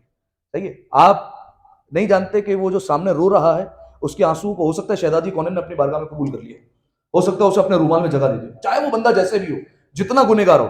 آپ اپنی ایکسپیکٹیشن نہیں لگایا کریں یار رو رہا ہے تو میرے حساب سے اب اس کو ایمان میں اتنا اضافہ ہو جانا چاہیے. نہیں بھائی، آج چھوڑیں، امام حسین علیہ السلام پر رونا خود ایک مقصد ہے. یہ جو ہے وہ کوئی ذریعہ نہیں ہے کہ اس کے ذریعے سے ہم کہیں پہنچیں گے، نہیں، امام حسین علیہ السلام پر رونا خود ایک مقصد ہے. صحیح ہے، تو یہ جو ہے وہ کچھ اعتراضات ہیں جس کی وجہ سے جو ہے وہ رونے کو کم کیا جاتا ہے. ایک اور اعتراض بتاؤں، علم نہیں اٹھانا چاہیے. صحیح ہے، علم اس کو اٹھانا چاہیے جس کا کردار بلند ہو. یہ ساری اندر کی باتیں ہیں. صحیح ہے، باہر کی باتیں نہیں بتا رہا ہوں میں آپ کو، اندر کی باتیں ہیں ساری. علم اس کو اٹھانا چاہیے جس کا کردار بلند ہو. اب وہ بیچارہ جو 25 سالوں سے اپنے باپ دادا کی پیروی کرتے ہوئے علم اٹھا رہا تھا، وہ یہی سوچے یار علم نہیں اٹھاؤں، میرا تو کردار ایسا نہیں ہے، وہ چھوڑ دے گا علم اٹھاؤ. نہیں، ایک جملہ کہوں، علم اٹھاتا ہی وہی ہے جس کا کردار بلند ہوتا ہے، اٹھاتا ہی وہی ہے. صحیح ہے، تو اس زاویے سے اس کو دیکھا کریں. تو کئی اعتراضات جو ہے وہ عزاداری پر آتے ہیں، یاد رکھیے ان اعتراضات کی وجہ سے آپ کی عزاداری پر کوئی فرق نہیں پڑنا چاہیے. صحیح ہے، اگر اعتراض آتا بھی ہے کسی عالم سے رابطہ کیجیے، اپنے جو ہے وہ شبہات کو کلیئر کیجیے اور عزاداری میں کوئی خلل پیدا نہ ہونے دیجیے. ایک دفعہ صلوات پڑھیں مل کر بآواز میں، اللہم صلی علی محمد. اچھا، اور کوئی کسی کو اعتراض یاد ہے؟ چونکہ آج آخری گفتگو ہے، اس کے بعد انشاءاللہ جو ہے وہ زندگی باقی تو ملاقات باقی، ورنہ یہ عالی عالی. تو اگر کسی کو اعتراض وغیرہ یاد ہے کہ جو ہے وہ محرم میں یہ اعتراض ہوتا ہے یا اس کا ہمیں جواب پتہ ہونا چاہیے تو کر سکتا ہے. اگر آتا ہوگا تو جواب دے دیں گے، ورنہ جو ہے وہ معلوم کر کے انشاءاللہ بتائیں گے آپ کی خدمت میں.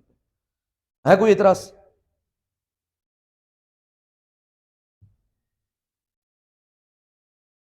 نہیں؟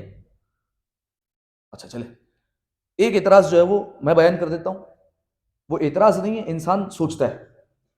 میں نے حدیث پڑھی کہ من بکا او ابکا او تباکا وجبت لہ الجنہ، جو روئے، رونے جیسی شکل بنائے یا کسی کو رلا دے تو اس پر جنت واجب ہو جاتی ہے. کیا یہ ہو سکتا ہے کہ ایک آنسو پر، امام حسین علیہ السلام پر ایک آنسو بہا دے اور جنت دے دے اللہ، واجب کر دے؟ ایسا ہو سکتا ہے؟ ایک آنسو صرف، کہ جنت اتنی سستی ہے. امام حسین علیہ السلام پر ایک آنسو نکال دے، صرف ایک آنسو، چلے آنسو نہیں نکالے، بس جو ہے وہ رونے جیسی شکل بنا لے، اللہ جنت واجب کر دے گا. ایسا ہے یا نہیں ہے؟ ایسا ہے نا بھائی. تو ایسا کیسے ہو سکتا ہے؟ کیوں بھائی اللہ نے یہ نہیں کہا کہ جو ہے وہ ایک نماز پڑھو میں جنت واجب کر دوں گا؟ نہیں، ایسا نہیں کہا کہ ایک نماز پڑھو گے تو جنت مل جائے گی. یہ نہیں کہا کہ ایک ماہ رمضان کے روزے رکھ لو بس تو ہم جو ہے وہ جنت دے دیں گے. نہیں، ایسا نہیں کہا. لیکن یہ کہا ہے کہ ہاں بھائی رو لیا امام حسین کے غم میں تو جنت واجب ہے. اس کا کوئی جواب ہے؟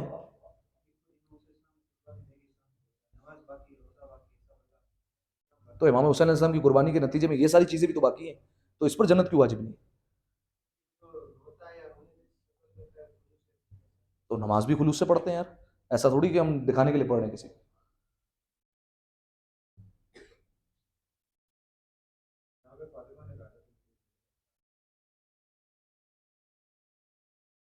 وہ تو ٹھیک ہے، سوال تو یہی ہے کہ جو ہے وہ ایسا کیوں ہے؟ جناب فاطمہ نے نماز کے بارے میں کیوں نہیں کہا؟ روزے کے بارے میں کیوں نہیں کہا؟ صرف اسی پر کیوں کہا؟ یہی کہہ رہا ہوں، سوال سمجھ میں آیا؟ آنسو بہانے پر جنت واجب کیسے ہو گئی؟ کیسے مل سکتی ہے؟ یہ سوال جو ہے وہ پتہ ہونا چاہیے. اور یہ سوال معمولی سوال نہیں، اس سوال نے علامہ ہلی جیسے کو مشوش کر دیا. صحیح ہے؟ علامہ ہلی جن کے بارے میں ملتا ہے 9 سال کی عمر میں مجتہد بن گئے تھے. صحیح ہے؟ ایک دفعہ صلوات پڑھیں پہلے مل کر، اللہم صلی علی محمد وعلی. ٹھیک ہے، 9 سال کی عمر میں مجتہد بن گئے تھے، یا 12 سال بھی ملتا ہے. اس طریقے سے جو ہے وہ مختلف روایتیں موجود ہیں یا مختلف اقوال موجود ہیں. علامہ ہلی نے جب اس حدیث کو پڑھا کہ امام حسین علیہ السلام کے رونے غم میں رونے جیسی شکل بنا لے اللہ جنت کو واجب کر دیتا ہے، ان کے ذہن میں سوال پیدا ہوا کہ یہ کیسے ہو سکتا ہے کہ فقط رونے جیسی صورت بنائی اور اللہ نے جنت دی، جنت واجب کر دی. ایسا نہیں جنت دوں گا اور بعد میں اگر بالفرض اعمال خراب ہوئے تو اب جو ہے وہ جنت کینسل ہو گئی. نہیں، جنت واجب. صحیح ہے؟ یعنی جنت ملے گی. ٹھیک ہے، اگر دوسری چیزوں کا عذاب ہوگا تو عذاب بھگت کر جنت میں اس کو جانا ہی جانا ہے، واجب ہو گئی جنت. تو یہ کیسے ہو سکتا ہے؟ اب ظاہر ہے علامہ ہلی مرجع وقت، ان سے بڑا اس دور میں کوئی عالم نہیں ہے. ایک اوپر عالم ہو تو ہم جا کر پوچھیں ان سے کہ بھائی ایسا کیسے ہے. اب ان سے بڑھ کر جو ہے وہ اس دور میں عالم بھی نہیں ہے، مرجع وقت ہے. تو وہ یہی سوچنے لگے اور کہ یار یہ کیسے ہو سکتا ہے، یہ بات سمجھ میں نہیں آتی. تو انہوں نے اس بات کو سمجھنے کے لیے 40 دن تک مسجد سیلا میں عمل کیا. صحیح ہے؟ اور 40 دن تک عمل کرتے رہے تاکہ کسی طریقے سے زمانے کے امام سے ملاقات ہو جائے اور پھر میں ان سے پوچھوں کہ یہ کیا وجہ ہے اور کس طریقے سے ہو سکتا ہے، آیا یہ حدیث صحیح ہے یا حدیث ہی غلط ہے، حدیث ہی گڑ گئی ہے. تو انہوں نے جو وہ 40 دن تک مسجد سیلا میں جو ہے وہ عمل کیا. مسجد سیلا جو امام کے ظہور کے بعد امام کا جو ہے وہ بیت المال ہوگا. صحیح ہے؟ مسجد سیلا کی بڑی فضیلت ہے. تو وہاں پر 40 دن تک عمل کیا. 40 دن جب ہو گئے تو زمانے کے امام سے ملاقات نہیں ہوئی. صحیح ہے؟ 40 دن عمل کیا.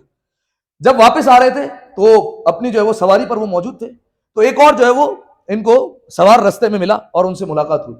تو انہوں نے فوراً پوچھا کہ ہلی کیا بات ہے، چہرے پر پریشانی کے آثار ہے، کوئی وجہ ہے، پریشان ہو کسی بات پر؟ تو انہوں نے کہا یار ایک سوال ہے جو ذہن میں جس کا جواب مل نہیں رہا، اس نے مجھے پریشان کیا ہوا.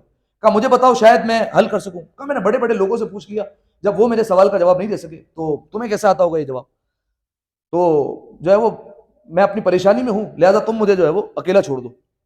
اس نے کہا بتاؤ تو صحیح، ہو سکتا ہے سفر میں ہم ساتھ ساتھ ہیں، ہو سکتا ہے جو ہے وہ تم مجھے بتاؤ تو میں تمہارے سوال کا جواب دے دوں. کا ایک حدیث ہے کہ جو امام حسین علیہ السلام کے غم میں روئے یا رلائے یا رونے جیسی شکل بنا لے تو اللہ جنت واجب کر دیتا ہے. کہا کہ یہ حدیث سمجھ میں نہیں آتی، کیسے ہو سکتا ہے کہ اتنے چھوٹے سے عمل پر اللہ جنت واجب کر دے. انہوں نے ایک مثال دی. کہا ایک مثال دیتا ہوں، اس مثال کے ذریعے سے بات سمجھو. کہا کہ بالفرض ایک بادشاہ ہو اور وہ اپنے ساتھیوں کے ساتھ شکار پر جائے. صحیح ہے؟ اور جب وہ شکار پر گیا تو اپنے ساتھیوں سے بچھڑ گیا. اب وہ تنو تنہا رہ گیا اور اب اس کے پاس کوئی سہارا نہیں ہے. صحیح ہے؟ اور جنگل میں وہ اکیلا رہ گیا، اب اس کے پاس کوئی آسرا نہیں ہے، اور ایک ایسا موقع آیا کہ بھوک و پیاس کی وجہ سے قریب تھا کہ وہ مر جاتا. صحیح ہے؟ یہ عالم ہو گیا اس کا. اسے فوراً جو ہے وہ ایک جھونپڑی نظر آئی، اس کی جو ہے وہ فوراً آس جاگی، ایک امید کی کرن جو ہے وہ اس کی جاگی. فوراً گیا اور جا کر دیکھا تو ایک بوڑھی جو ہے وہ خاتون ہے. تو کہا کہ کیا مجھے جو ہے وہ تیرے یہاں سے پانی اور کچھ کھانا مل سکتا ہے؟ تو اس نے جو ہے وہ لا کر پانی بھی دیا اور ساتھ میں جو ہے وہ اس کے پاس ایک بکری تھی، اس کا دودھ نکال کر اسے دیا اور اس نے جو ہے وہ دودھ پیا. صحیح ہے؟ کہا کہ مجھے بہت بھوک لگی، نہ جانے میرے ساتھی کب آئیں گے، کیا مجھے کھانے کے لیے بھی کچھ مل سکتا ہے؟ کہا کہ کھانے کے لیے تو جو ہے وہ میرے پاس کچھ نہیں، بس ایک بکری ہے. صحیح. اور یہ ایک بکری میرا کل سرمایہ ہے. یعنی کیا مطلب؟ اسی کا دودھ بیچ کر میں جو ہے وہ اپنی زندگی جو ہے وہ چلا رہی ہوں اور اس جھوپڑی میں رہ رہی ہوں، کیونکہ میرا شوہر اس قابل نہیں ہے، وہ بستر پر ہے، وہ کما نہیں سکتا. صحیح ہے. یہ ایک بکری ہے جو پورا اثر ہے. لیکن تو بادشاہ ہے سلطنت کا، تو کہتا ہے تو تیرے کہنے پر ذبح کر دوں گی اور تجھے جو ہے وہ یہ بنا کر دے دوں گی. اس نے کہا مجھے بہت بھوک لگی ہے، ذبح کر دیا جائے. بڑھیا نے اس کے کہنے پر بکری کو ذبح کیا اور جو ہے وہ گوشت تیار کر کے اسے دے دیا. اس نے کھایا، سیر ہوا، اور اتنی دیر میں اس کے جو بچھڑے ہوئے ساتھی تھے وہ آ گئے، یہ چلا گیا. کہلی اب ایک بات کا جواب دو.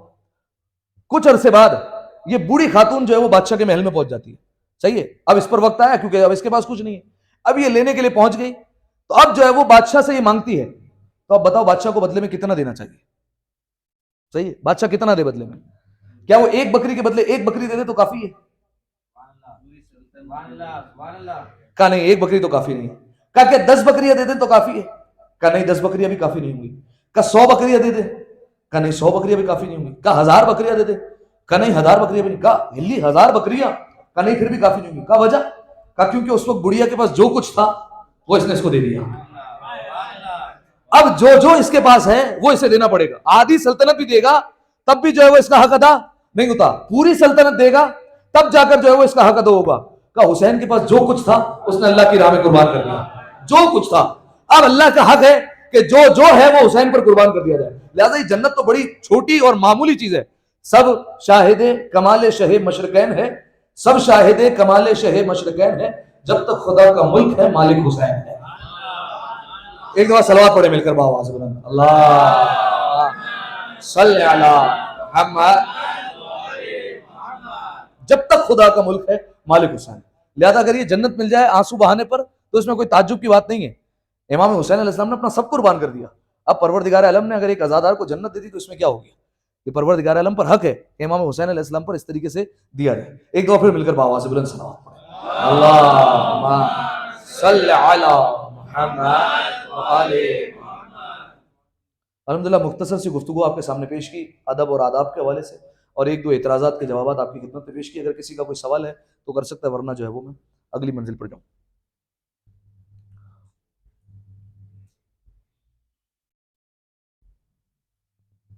سب آتا ہے؟ چلیں ایک دفعہ پھر صلوات پڑھیں مل کر باواز بلند. اللہم صلی علی محمد وآلِ محمد.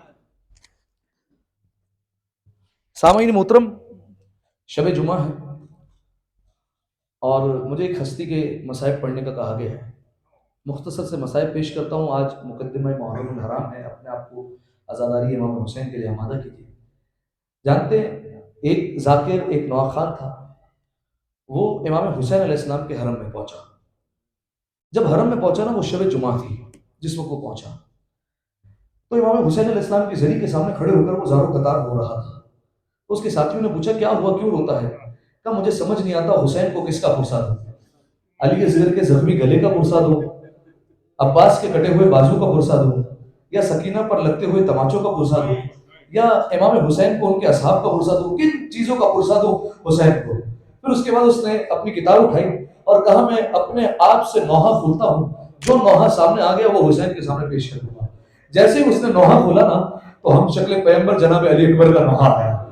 اس نے جناب علی اکبر کا نوحہ پڑھنا شروع کیا. جتنے لوگ تھے وہاں پر گریہ کرنے لگے، زاروں قطار گریہ ہوا. جانتے ہیں جیسے ہی گریہ ہوا نا، وہ ذاکر خوش خوش گھر پر لوٹا. جب آرام کے لیے لیٹا تو خواب میں امام حسین آئے اور امام حسین نے کہا ہے ذاکر آج کے بعد جب میرے حرم میں آئے نا تو علی اکبر کے مصائب نہ پڑھنا. کہا مولا کوئی غلطی ہو گئی ہے مجھ سے؟ کیا میں نے مصائب میں کوئی غلطی کر دی ہے؟ کہا نہیں، تو نے مصائب سارے صحیح پڑھے ہیں. کہا مولا پھر کیا خطا ہوئی ہے؟ کہا اصل میں بات یہ ہر شب جمعہ میری ماں کربلا ضرور آتی ہے. جب سے تم نے علی اکبر کے مصائب پڑھے ہیں میری ماں کو غش آ گیا ہے، میری ماں کو ہوش نہیں آتا. اجرکم اللہ اجرکم الزہرا. عزاداروں مقدمہ محرم الحرام ہے. آئیے امام حسین کی بارگاہ میں جناب علی اکبر کا پرسہ پیش کرتے ہیں. عزاداروں کون؟ جناب علی اکبر کہ جب مدینہ میں ایک شخص آیا اور اس نے کہا مجھے رسول اللہ کی زیارت کرنی ہے. کہا کہ رسول اللہ تو اس دنیا میں نہیں ہے. مایوس ہو کر واپس جا رہا تھا. کسی نے کہا لیکن اللہ نے حسین کو ایک بیٹا عطا کیا ہے جو ہم شکل پیغمبر ہے، جو محمد کے جیسا ہے، اگر اس کی زیارت کر لی نا تو ایسا ہی ہے جیسے تم نے رسول کی زیارت کی ہے۔ آیا حسین کے دروازے پر دق الباب کیا، امام حسین آئے، کہا مولا میں نے سنا ہے اللہ نے آپ کو ایک بیٹا دیا ہے جو ہم شکل پیغمبر ہے، کہا مولا اگر ہو سکے تو زیارت کروا دے۔ امام حسین علیہ السلام لے کر آئے۔ علی اکبر اس وقت 2 سے 2.5 برس کے ہیں، جناب علی اکبر اس وقت زمین پر تھے۔ علی اکبر کو دیکھتا جاتا تھا اور کہتا جاتا تھا اللہ اکبر اللہ اکبر، ہو بہو محمد جیسے ہیں، ہو بہو ویسی ہی شکل ہے۔ امام حسین نے نہ جانے ایک سوال پوچھ لیا، کہا اے بوڑھے اے شیخ ایک بات بتا، اگر اس کے پیر میں ایک کانٹا چبھ جائے تو کیا تو برداشت کر لے گا؟ اس بوڑھے نے رونا شروع کر دیا، مولا کیسی باتیں کر رہے ہیں، میں اپنی آنکھ میں تیر برداشت کر لوں گا لیکن مولا اس کے پیروں میں کانٹا نہیں دیکھ سکتا۔ امام حسین نے کہا رہے ایک وقت ایسا آئے گا جب میرے اس کڑیل جوان کے سینے میں مرچی کا پھل لگے گا، عزادارو جیسے یہ کہنا تھا وہ بوڑھا زمین پر گرا اور اس کی روح پرواز کر گئی۔ میں کہوں گا اے شیخ فقط سنا برداشت نہیں کیا، سلام زینب کبریٰ پر، ارے تم تیرے خیمہ پر کھڑے ہو کر دیکھتی رہی، اجرکم اللہ اجرکم الزہرا۔ بس عزادارو جناب علی اکبر آخری رخصت کے لیے آئے ہیں۔ امام حسین سے کہا بابا جان اجازت ہے؟ کہا علی اکبر اجازت ہے۔ جناب علی اکبر سے کہا بیٹا علی اکبر ذرا ماں سے اجازت لے لینا۔ آئے ماں کے خیمے میں اجازت لے کر واپس آئے، کہا بابا ماں نے اجازت دے دی۔ کہا نہیں بیٹا علی اکبر اس ماں کی بات کر رہا ہوں جس نے تجھے 18 سال پالا ہے، جا زینب کبریٰ سے اجازت لے کر آ۔ گئے جناب زینب کے خیمے میں سامنے بیٹھ گئے، کہا پھوپھی اماں ایک سوال ہے۔ کہا پوچھو بیٹا۔ کہا پھوپھی اماں یہ بتائیے آپ افضل ہیں یا دادی فاطمہ زہرا افضل ہے؟ کہا جناب زینب اپنے مقام سے کھڑی ہو گئی، کہا علی اکبر یہ کیسا سوال کر لیا، ارے کہاں زینب کبریٰ اور کہاں فاطمہ زہرا، یقیناً میری ماں کا مقام بہت زیادہ ہے۔ کہا پھوپھی اماں پھر آج اپنے لال کو فاطمہ کے لال پر قربان کر دے۔ عزادارو جناب زینب نے اجازت دی، جناب علی اکبر خیمے سے باہر نکلے۔ حمید ابن مسلم کہتا ہے علی اکبر ایسے رخصت ہو رہے تھے جیسے گھر سے جنازہ نکل رہا ہو، جیسے گھر سے کوئی جنازہ جا رہا ہو۔ عزادارو حمید ابن مسلم کہتا ہے میں نے دیکھا خیمے کا پردہ 18 مرتبہ اٹھا، 18 مرتبہ گرا۔ کہا مجھے نہیں پتا کون بیوی تھی جو علی اکبر کو روک رہی تھی، لیکن مجھے اتنا پتا ہے اگر کوئی بڑی بیوی ہوتی تو شانہ پکڑ کر روکتی، ارے یہ کوئی بچی ہوگی جو دامن پکڑ کر کہہ رہی ہوگی وہی علی اکبر ہمیں چھوڑ کر نہ جاؤ۔ بس عزادارو جناب علی اکبر چلے ہیں، بابا اجازت ہے؟ کہ علی اکبر بیٹا جب تو 7 برس کا ہوا تھا تو تیرے بابا کی خواہش تھی کہ میں تیرے سر پر امامہ باندھوں، کبھی تیری ماں نے امامہ باندھا، کبھی تیری پھوپھیوں نے امامہ باندھا، میں سوچا کرتا تھا کبھی میں بھی علی اکبر کے سر پر امامہ باندھوں گا۔ کہ بابا آج یہ خواہش پوری کر لی تھی۔ جناب علی اکبر گھٹنوں کے بل بیٹھے، امام حسین نے امامہ لیا اور کہا پالنے والے گواہ رہنا، اب وہ جا رہا ہے جو صورت اور سیرت میں مصطفیٰ کے جیسا ہے۔ اور اس کے بعد امامہ باندھتے جاتے تھے اور کہتے جاتے تھے انا للہ و انا الیہ راجعون۔ بس عزادارو جناب علی اکبر چلے، کہا بیٹا علی اکبر جب تک جنگ نہ شروع ہو اپنے بابا کو مڑ مڑ کر دیکھتے جانا۔ عزادارو جناب علی اکبر چلے، میں نے مختصر کیا، ایک وقت وہ آیا جناب علی اکبر نے آخری سلام کیا، بابا میرا آخری سلام قبول کیجئے۔ امام حسین ایک ٹیلے پر کھڑے تھے، زور سے گرے، کبھی اٹھتے تھے کبھی گرتے تھے، پھر اٹھتے تھے پھر گرتے تھے اور کہتے جاتے تھے ادعونی یا بنیا، اے علی اکبر مجھے آواز دے، مجھے کچھ نظر نہیں آتا۔ عزادار امام حسین ناصر علی اکبر پر پہنچے، کہا بیٹا علی اکبر، بیٹا علی اکبر اپنے دونوں ہاتھ میری گردن میں ڈال دے۔ جناب علی اکبر نے ایک ہاتھ ڈالا، کہا بیٹا علی اکبر دوسرا ہاتھ بھی ڈالو۔ کہا بابا اس عمر میں آپ کو صدمہ دینا نہیں چاہتا۔ کہا بیٹا میں تیرا صابر باپ ہوں، اب جو سینے سے ہاتھ ہٹایا ارے پرچی کا پھل کلیجے میں تھا۔ امام حسین نے ایک ہاتھ پرچی کے پل پر رکھا اور اس کو کھینچ کر کہا ہوگا دادا ابراہیم آپ بھی آئیے، ساتھ میں اسماعیل کو بھی لائیے گا۔ ارے آپ دیکھیں کیا میری آنکھوں پر پٹی تو نہیں ہے، ارے کیا میرے اسماعیل کے ہاتھ پیر بندھے تو نہیں ہے۔ عزادار ہو زمین کربلا پر زلزلہ آیا، جناب زینب آنا چاہتی تھی، امام حسین نے کہا زینب میرا اکبر تیرے پردے پر قربان۔ آخری روایت عزادارو امام حسین ابھی بیٹھ کر رو رہے تھے، کربلا میں ایک قاصد آیا، اس نے کہا میں مدینہ سے آیا ہوں، یہاں حسین کون ہے؟ عزادارو کسی نے کہا وہ جو لاشے پر رو رہا ہے اس کا نام حسین ہے۔ عزادارو جانتے نا کس بی بی کا تذکرہ ہے؟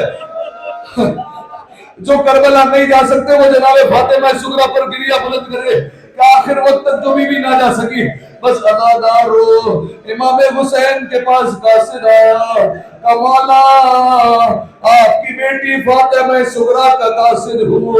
امام حسین نے خط کو لے کر چوما، کہا میری بیٹی سغرا نے مجھے یاد رکھا، قاصد نے عجیب جملہ کہا، مولا جو علامتیں آپ کی بیٹی نے بتائی تھی وہ آپ میں نظر نہیں آتی، کہ کون سی علامتیں بتائی تھی؟ کہ بتایا تھا میرا بابا ایک مسند پر بیٹھا ہوگا، دائیں طرف عباس ہوں گے، بائیں طرف علی اکبر ہوں گے۔ ارے میرا چچا بڑا خوبصورت ہے لیکن میرا بھیا علی اکبر زیادہ خوبصورت ہے۔ امام حسین رونے لگے، قاصد نے کہا خط کا جواب کیا ہے؟ امام حسین نے خط لیا، علی اکبر کے سینے پر رکھا، علی اکبر کا لاشا تڑپا، امام حسین نے خون آلود خط دے کر کہا میری بیٹی سغرا کو دے دینا۔ یہی اس کے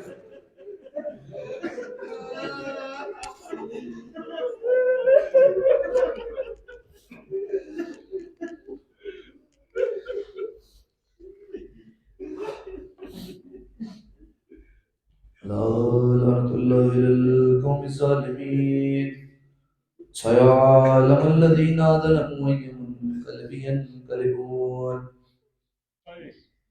دعا ہے پروردگار عالم سے، پروردگار ہماری اس عبادت کو اپنی بارگاہ میں قبول فرما، تمام گناہ صغیرہ اور کبیرہ کو معاف فرما، پالنے والے جتنے حاضرین تشریف فرما ہیں سب کی مشکلات کو آسان فرما، پالنے والے تمام حاضرین کے رزق میں مزید وسعت عطا فرما، پالنے والے عاشورہ ربعین کا موقع نزدیک ہے، نہ جانے کتنے عزاداروں کا دل تڑپ رہا ہوگا امام حسین کی ذریعے دیکھنے کے لیے، پالنے والے تجھے واسطہ جناب زینب کبریٰ کا، جناب سکینہ کا، جلد از جلد تمام مؤمنین کو امام حسین کی زیارت نصیب فرما، پالنے والے جنت البقیع کی تعمیر کے اسباب جلد از جلد مہیا فرما، تمام مقامات مقدسہ کی حفاظت فرما، زمانے کے امام کے ظہور میں تعجیل فرما، ہمیں ان کے اعوان و انصار میں شمار فرما، ان تمام دعاؤں کی قبولیت کے لیے اپنی صحت و سلامتی کے لیے مل کر آواز بلند صلوات پڑھیں۔ اللہم صلی علی محمد وعلی محمد۔